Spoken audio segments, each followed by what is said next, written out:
rider, so. Did you get close? No. Okay. Well, yeah, no. Did you have a horse? No. Oh, that's No. probably so you failed before part one then. Yeah. All right, I cool. didn't get started on that journey. Okay, all right. So we'll blame your parents for that one. Yeah.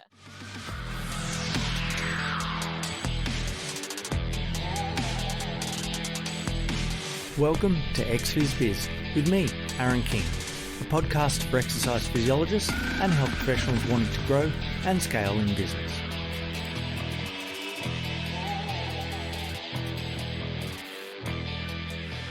Welcome to XPhys Biz.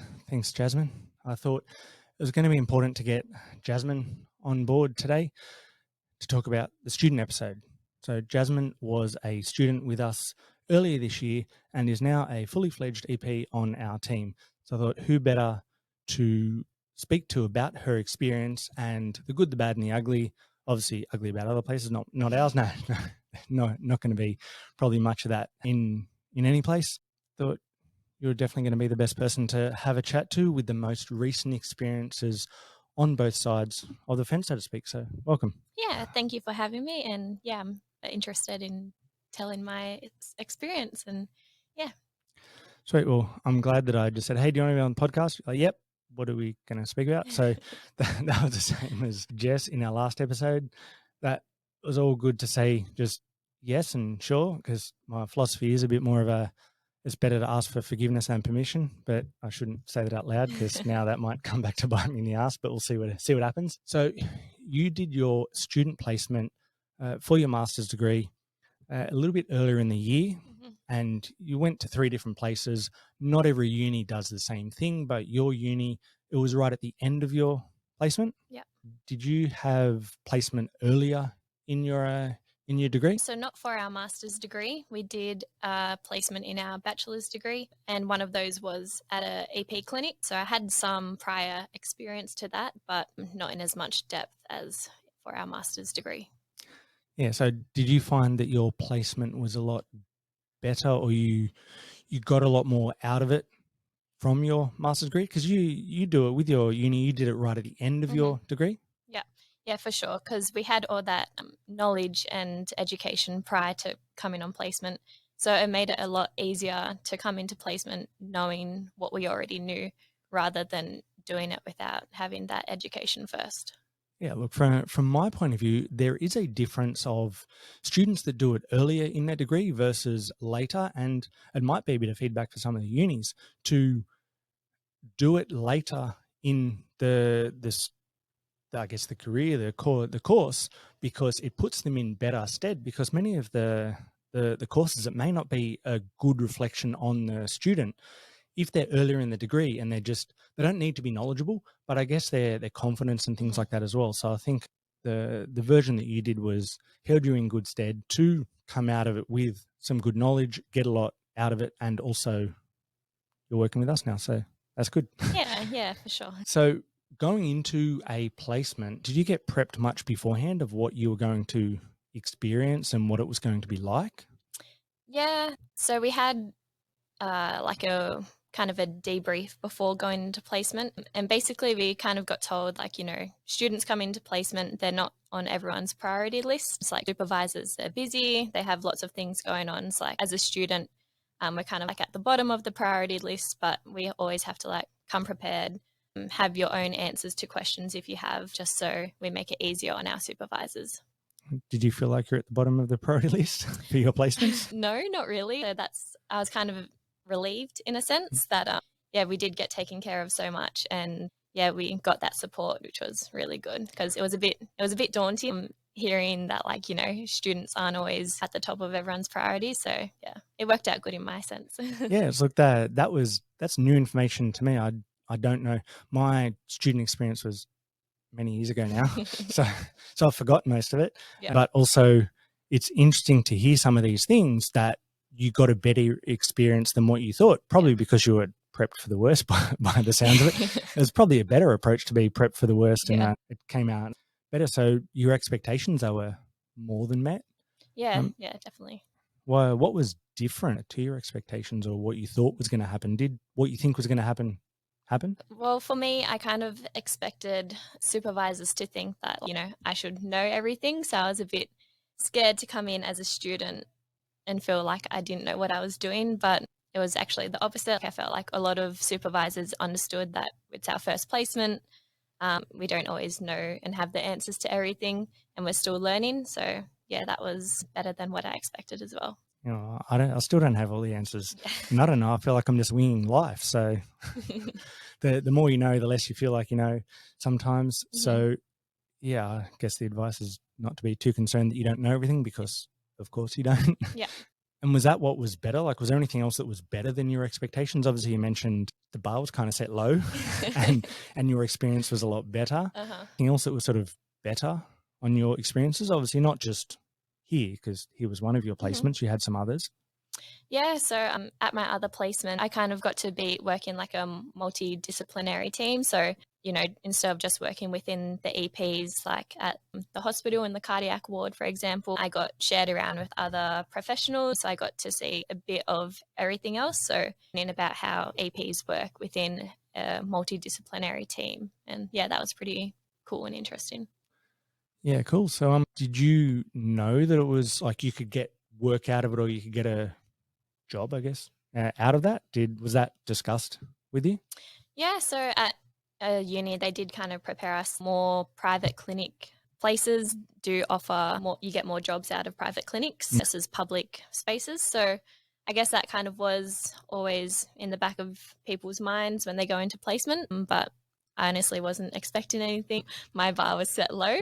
Well, it sounds Prepare, like it. yeah, prepare for the worst, and then if anything better happens, it's a bonus. Cheers, they didn't set you up very strongly, but um, your experiences and other people that came through your same system, we've held in pretty high regard, and I think part of that was due to doing it at the end of your placement and Hmm. the fact that you were prepped to be thrown in the deep end and things like that, and then you could exceed expectations if that was set. So I don't think that's necessarily a bad thing. Hmm. Like when we take on students, for us, it's a job interview of sorts Hmm. because we want to pick the ones at the top that we like the most, did the most work and things like that, and that's why you're here. So Yeah.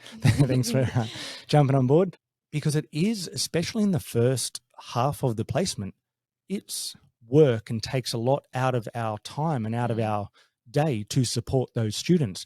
So the end of it is that it's probably a net even. So there's some benefit sort of to the second half of the placement, but the first half of the placement, there's obviously a lot of coaching and training. Other places might do it differently, and there's less of that to begin with, and you're just thrown in without any sort of coaching and supporting. But from our point of view, we want to invest a bit of time in supporting the students that want to be supported by us, because there is pretty early on you do get an understanding of who are the students that are interested and want to do it, and also who are the ones that are not. Like it might just be that some of the students, they don't want to be an EP and their experiences aren't that great and they're really uninterested, and obviously that's a lot harder for us to support those students because it's just harder work if Yeah. someone's uninterested. So but the benefit to us is we get to network with the ones that we liked the most, and you're not meant to know everything. And like I said, I don't know everything, Yeah. and I rely on the team. Like I graduated many years ago, so you're probably the most up to date with what the current tests are for certain conditions and things like that. You're should I do this test? Well, I don't know. Should you? Yeah. You're probably better in that. But as long as we're taking care of the person and we're focusing on what they want out of it, sometimes the test doesn't matter Yeah. unless you're looking at, say, work cover or something that's very specific that needs an outcome measure. But all Hmm. of the time, you don't need an outcome measure. Hmm. We also don't. Like, did you think that maybe what you got at uni was going to matter? Yeah, for sure. I was very much so like my marks matter. I need to get good this, good that so I can get a job. Yeah, so I was very much focused on studying, getting good marks so I can have a better chance of getting a job outside of uni because yeah, I expected, once you graduate, you're going to apply to places and people will look at your marks and results. So yeah, it was very stressful. I don't know what you got, so I'll just say that I haven't looked at anyone's marks. I think hire on attitude, train on skill Hmm. is my motto that I work with, because you can't really replace a good attitude, but you can easily upskill someone. So there might be some areas around research or academia or other things that you're going in, maybe other government positions, that marks do matter. So I won't say that it doesn't, but I think private practice, it probably matters a lot less. Yeah. I have no idea what anyone got. You got the degree? Okay, cool. That's part number one. Yeah. Because I think I've always looked at attitude and commitment and culture and all of these things, focusing on a team approach and what the person brings as far as personality and work ethic, as opposed to what marks you got. Yeah. So I'm not saying that it doesn't matter, but in certain interviews or in certain roles, it's not going to matter to the person that's doing the hiring or the interviewing, or what students coming through, because a student can be not that great at their theory component, but they've got the gift of the gab. They're great with clients, and they can really understand and empathize with the clients and things like that. So I don't think that marks don't matter as much as some students think they matter. Yeah. But I will preface that by saying, don't just drop all your studies and not care about your marks. I didn't say that. Maybe I did, but I'm just so no one blames anything on me. Yeah. Good idea. So like I said, it's extra work before you integrated, but the benefit is that for us, it's a job interview. Yeah. You did think that maybe with the private practice, did you try harder with private practice? No, I don't. I wouldn't say I tried harder, but yeah, I guess I was in the back of my mind. I was like, oh, like I could get a job out of this, and it would be awesome to work here. So lucky me. That's good. Yeah. That's good. You're already hired, so you can really say what you want now. And I'm throwing some things out that I don't think we prepared for in advance. So that's what I want to do. So yeah, that's the main thing that we experience as an employer. We look at what the attitude was, what students like, and things like that. Marks don't matter according to me, but it might matter as other people. So you've also seen a student as an EP. So now you've jumped on the other side. You've seen some emails come through, things like that. I know you didn't have a whole lot to do with the first student that you saw when you were as an EP. We didn't want to hit you with everything on the first couple of weeks. So slower process to integrate. But did you have a different outlook of sort of seeing them as a student? Did you get any insight into what we were thinking? Yeah, I could definitely notice after like we had a client together or whatever, and if they made a comment like kind of reflected on the session, it was like, oh, okay, cool, actually interested. You're taking note of what's going on in the session. So I feel like that makes a huge difference versus if someone just like goes in the session with you and like then they're just okay, cool, yep, that's it. But like they reflect on it and like they give you their opinion on what actually happened in the session and what they did well, what they can improve on. Yeah, it makes a huge difference and it shows that they're interested.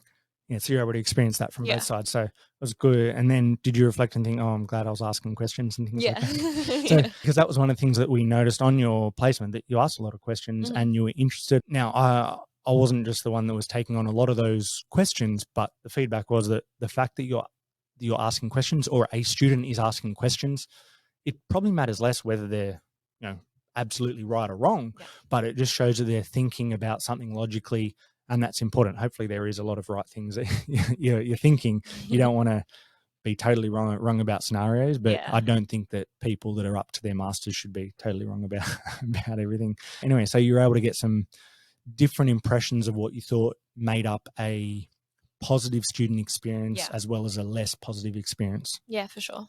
Yeah, so ask questions. Yes, and that's think about it and make sure they're good questions. Yeah. So we get regular emails, regular phone calls.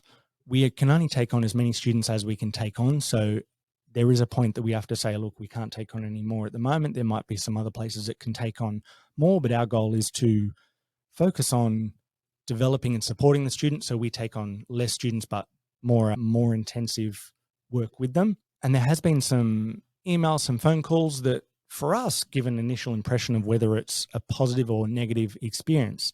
Now I've de-identified the email. So one that we got recently, greetings. I'd love the opportunity to do my placement. I'm looking to gain valuable experience and the location of your establishment is 5 minutes drive from my house, therefore easy access for myself. Get back to me as soon as you can.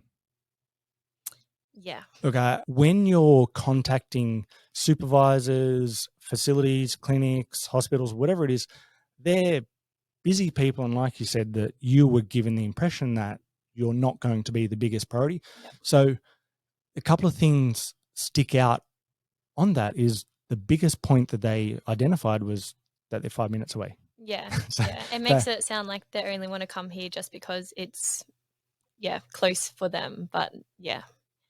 yeah, so I will say that we couldn't take on that student because we're already full. Hmm. So regardless what the email was, we're already full for placements for this year.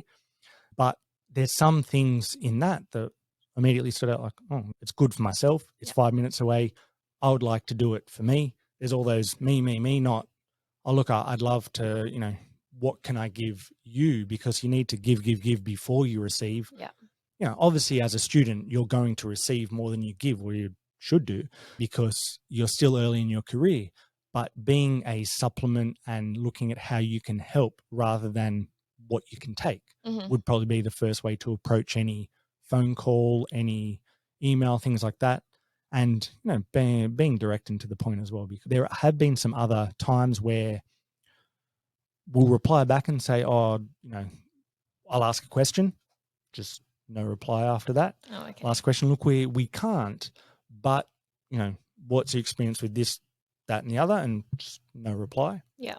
Okay. Or phone calls that are probably about 3 or 4 weeks after the first phone calls from that same uni. Yeah.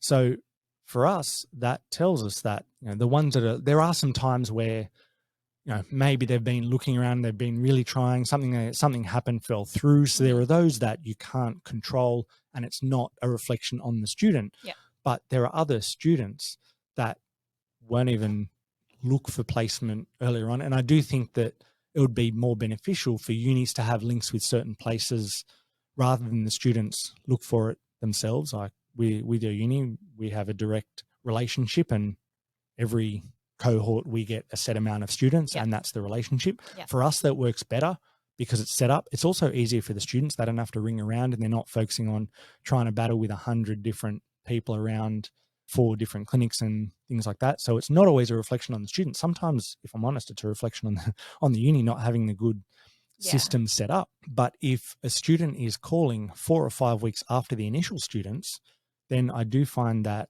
it can reflect on the student, that they're uninterested or unwilling, and they don't have the right attitude. That may not be the case with everybody, like I said, but there are some that's the impression that it gives. So if you are given an opportunity to do placement or start the process for that, my advice is get on early, because the people that get on early, 1, you're likely to fill up the spots. 2, you give a positive impression around the attitude. Yeah, definitely. First impressions matter. And even if it's through email or calling or text, we still have that first impression in mind. So yeah, definitely get onto it fast and be professional.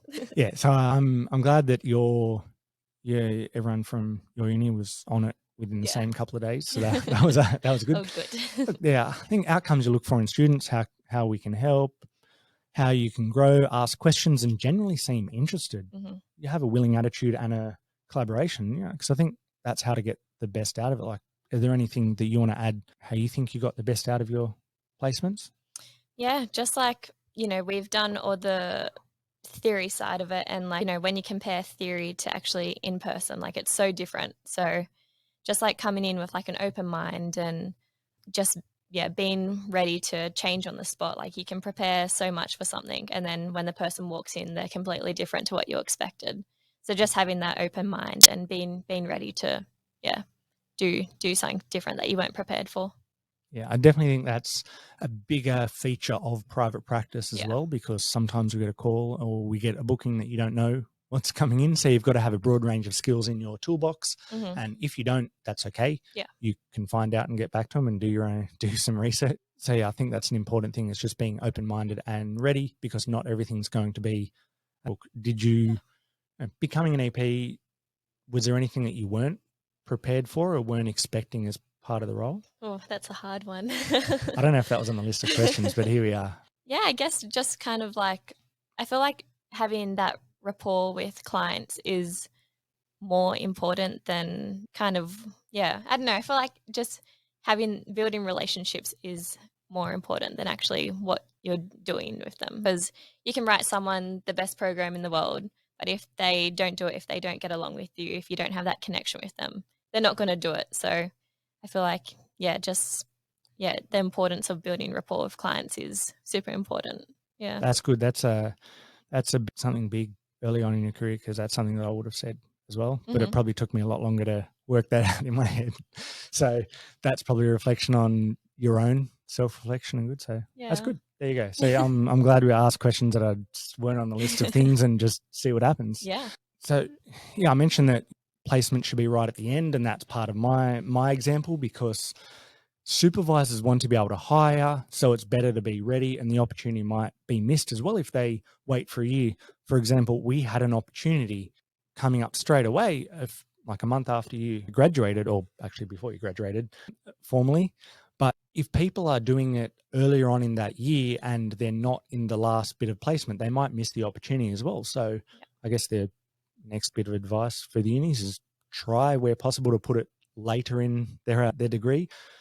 I know I mentioned that before, but not just because they're better students, but also because they're also going to be ready should the opportunity arise. Because if you have to wait a year for you to be qualified, then opportunity can be missed as well, even if you're a really good student, because the opportunity doesn't always come around, especially in these roles where there's it's a smaller team or things like that. Yeah. So I don't know if you'll have an answer to this one, because tend to have failures when you not failures, but things that you stuff up later, like the more you become an EP or in business. Each time I've sort of shared some of the ways that I've stuffed up and been like, hey, can you help this, or things like that. But is there anything, to be successful, you have to have some failures before successes? Mm-hmm. Do you know any mistakes that you've made that you're willing to share, whether it's EP related or not? Yeah. Okay. So in my bachelor's degree, like first year, I failed a unit. That kind of like was a bit of a shock to me. But after that, I failed that unit. I had to like put in like so much extra work and really knuckle down, and it kind of like, screwed my head in a bit more. I mean, I was first year at uni, so I mean, it does happen, but like it really put things into perspective, and I really knuckled down after that, and I actually ended up getting Dean's commendation for like the final year of my bachelor's degree. So obviously it made a difference. It made me put in all that extra hard work and effort.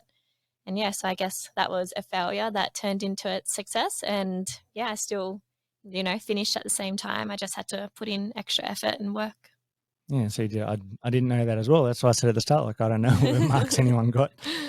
So what's the biggest reason that you think you had a successful student placement? I tried to get as much out of the learning experience as I could, obviously taking on all the constructive criticism and feedback, good and bad, from like supervisors, and just making sure that I took it with my stride and like tried to make it better for next time.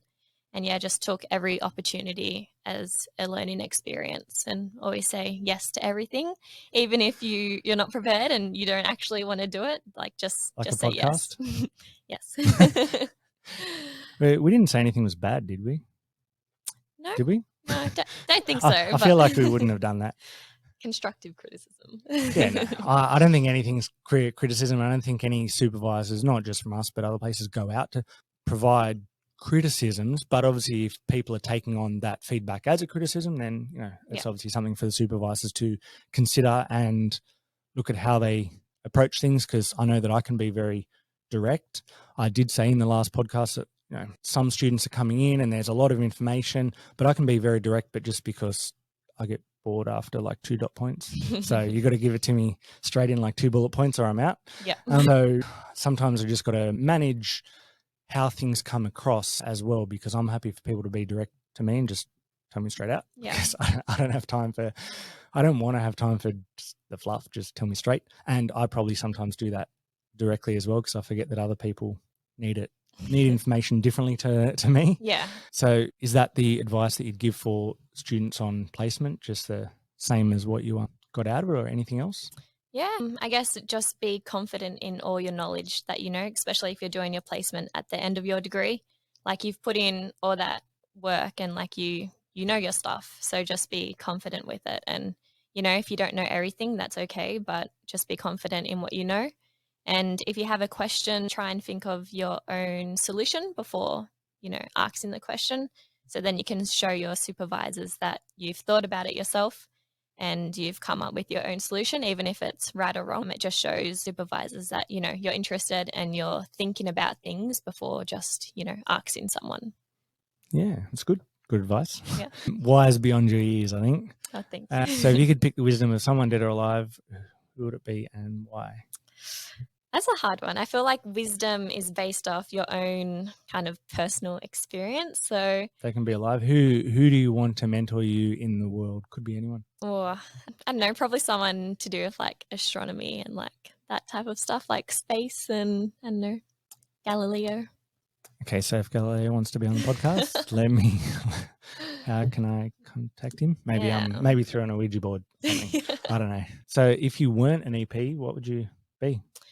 Yeah, I was thinking about this one. When I was at the hospital for one of my placements, getting that experience with like the cardiologist was super interesting. And yeah, I feel like, I don't know, kind of go into like the cardiology side of things if I wasn't an EP. I guess that's kind of like still along the same lines, but yeah. So they're within the health Yeah. / medical field. Yeah, for sure. Definitely. Anything else that's not in health or medical?